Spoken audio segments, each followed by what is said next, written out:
Bonjour chers frères et sœurs, je voudrais profiter de ce dimanche pour dire bonne fête des pères à tous les hommes, parce que tout homme est potentiellement un père, même s'il n'est pas un père biologique, il est un père social, parce que à travers son comportement, il doit inspirer la sagesse aux jeunes, la sagesse à tous ceux qui sont autour de lui. Donc je profite pour dire bonne fête des pères au président Laurent Gbagbo. Et je voudrais profiter de cette occasion pour essayer d'intérioriser les conseils que nous donne le Seigneur en ce jour. Il dit n'ayez pas peur. Or, le père a souvent peur parce que il est à la tête de la famille qui guide, et quand il se lève le matin, il se dit qu'est-ce que je vais apporter à ma famille? Comment je vais nourrir ma famille? Et nous pensons par exemple à ceux qui ont eu leur maison détruite. Qu'est-ce que je vais donner à ma famille? Aujourd'hui, c'est vers le père que la mère se tourne, la femme se tourne. C'est vers l'homme que la compagne se tourne. C'est vers l'homme, le père, que les enfants se tournent. Alors, comment mettre en pratique cette parole de Jésus qui dit « N'ayez pas peur ». Jésus ne veut pas dire qu'on ne peut pas vivre sans la peur. Mais ce qu'il nous dit, il dit « La chair est faible ». C'est-à-dire, notre chair est représentée par notre cœur. Voilà pourquoi il nous dit priez pour ne pas tomber dans la tentation. Pourquoi? Parce que si nous ne prions pas, notre cœur flanche et la peur devient pour nous un péché. Pourquoi? Parce que la peur veut dire que nous n'avons pas confiance en Dieu, en Jésus. Cette peur dont parle le Seigneur indique que nous n'avons pas confiance en Jésus. Sinon, la peur en elle-même nous aide à être prudents. On a peur de ne pas manquer d'argent demain, donc on prend des précautions. La peur nous enseigne la prudence, puisque Jésus nous dit « Soyez prudents comme des serpents et doux comme des colombes ». La peur nous enseigne la prudence. Mais la peur dont parle Jésus plutôt, c'est le manque de confiance en lui. C'est de cette peur que Jésus parle. Parce que lorsque nous sommes jeunes, nous posons des actes à tort et à travers et nous subissons les coups, parce que celui qui tue par l'épée meurt par l'épée. Mais lorsqu'on a confiance en Jésus, lorsqu'on sort, on est spirituellement, on s'abandonne à Jésus. Et on lui confie tout. Je vous donne un exemple. Je regardais le match hier et je me disais, j'ai prié en me disant que ta volonté soit faite. Que ce qui arrive, arrive. Pour ne pas que mon cœur se mette à battre la chamade. Non. J'ai dit que ce qui arrive, arrive. Ça va nous enseigner quelque chose. On peut se trouver devant un problème des enfants pour les examens, pour les concours, parce que c'est la période des examens, on a peur. Mais avant d'aller à l'examen, on prie.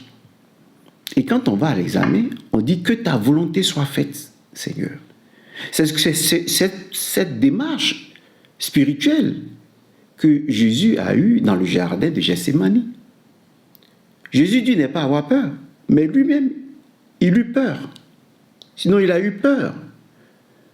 Quand Satan est venu l'éprouver, il a transpiré du sang. Mais il a surmonté sa peur. Et c'est en ce moment la chair est faible et l'esprit est fort. Priez pour ne pas tomber dans la tentation. Donc, vivre dans ce monde, ce n'est pas vivre dans l'indifférence. Non. Parce que celui qui dit il n'a pas peur, bon, il est indifférent. Non. Il faut aller avec ses peurs à Dieu. Ce que nous ressentons comme peur, nous devons aller devant Dieu et dire, Seigneur, j'ai confiance en toi. Vous voyez, sœur Faustine, Seigneur, j'ai confiance en toi.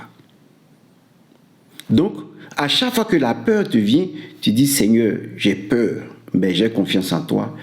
Donne-moi la paix dans mon cœur. Voilà.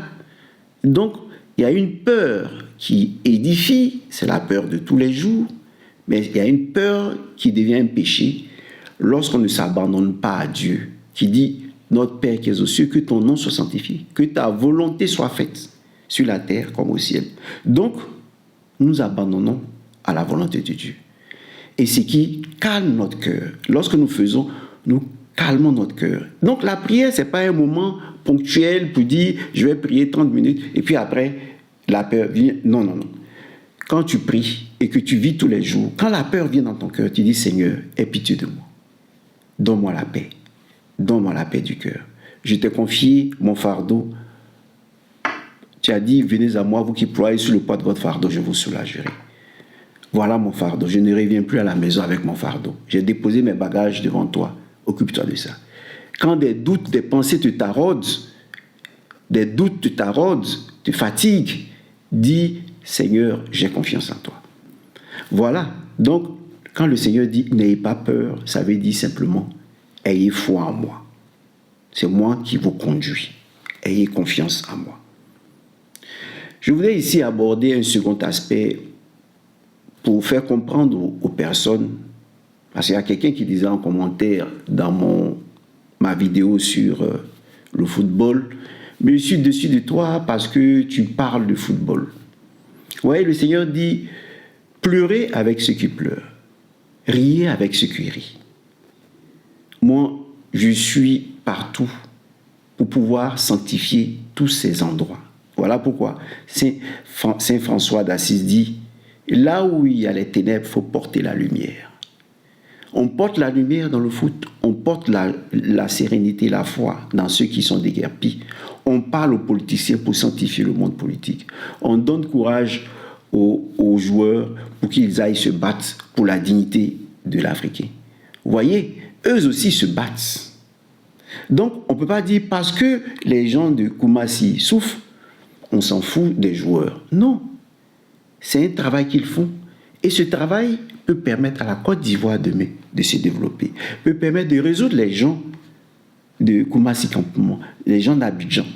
Parce que demain, une solidarité peut se faire entre eux et dire, bon, on aide les déguerpis de Koumassi Campement. Vous voyez, on pleure avec ceux qui pleurent, on rit avec ceux qui rient. Maintenant, pour parler d'Afrique, vous voyez, quand les missionnaires sont venus, la première des choses qu'ils ont eu à faire, c'est de retirer les tam-tams et tout ça de l'église. Mais aujourd'hui, ils retournent à ça. Vous voyez, pour dire que notre retour aux sources doit être notre capacité à comprendre que nous avions des valeurs que les Occidentaux ont éloignées de nous. Et aujourd'hui, ce sont eux qui retournent à ces valeurs-là. Je le dis pour introduire le mystère de la Trinité. Je vais en parler. Pour le moment, regardez ce qui se passe au niveau de l'adoration dans l'Église aujourd'hui.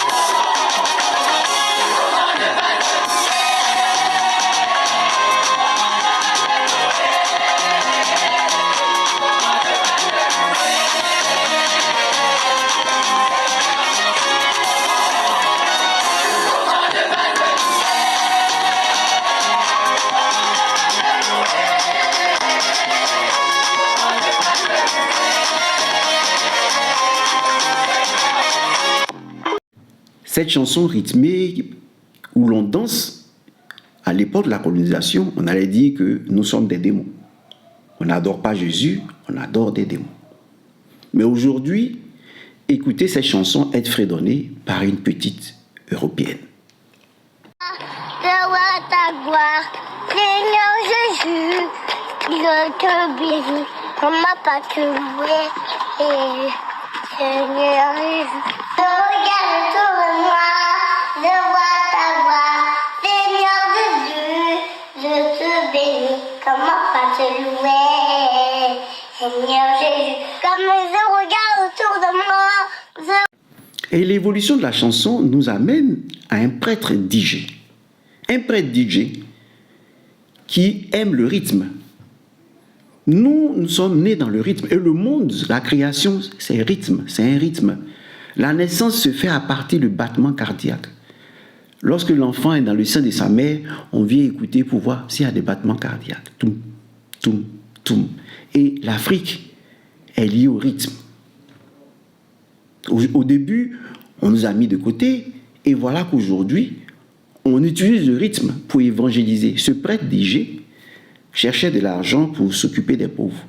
Et puis, lui est venue l'idée de faire cette musique, et voyez comment il entraîne au moins 150 000 personnes et qui dansent au son de sa musique. Écoutez.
Je vous ai fait voir cette évolution de la chanson rythmée qui était interdite dans les églises. Avant, les tam-tams étaient mis de côté. Aujourd'hui, l'Église catholique utilise le rythme pour convertir, pour attirer les gens à Dieu.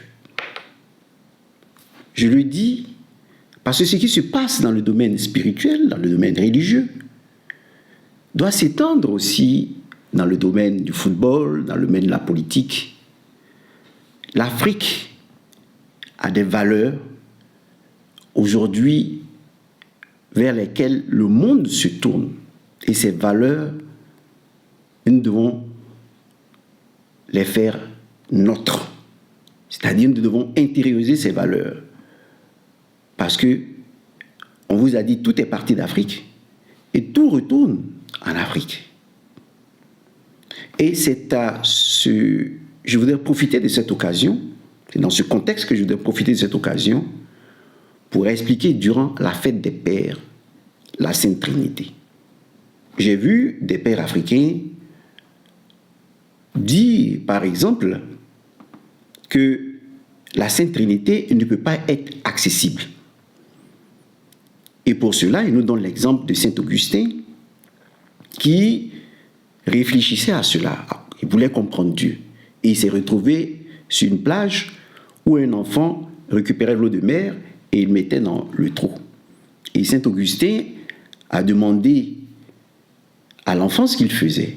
Et l'enfant lui a dit, mais ce que je fais, c'est ce que tu es en train de faire. Tu cherches à mettre l'immensité de Dieu dans ta tête, comme je cherche à mettre l'immensité de Dieu dans un trou.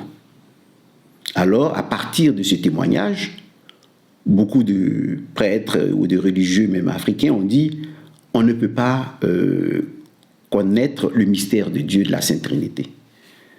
Eh bien, il faut comprendre que ce n'est pas ce que veut dire le témoignage de Saint Augustin.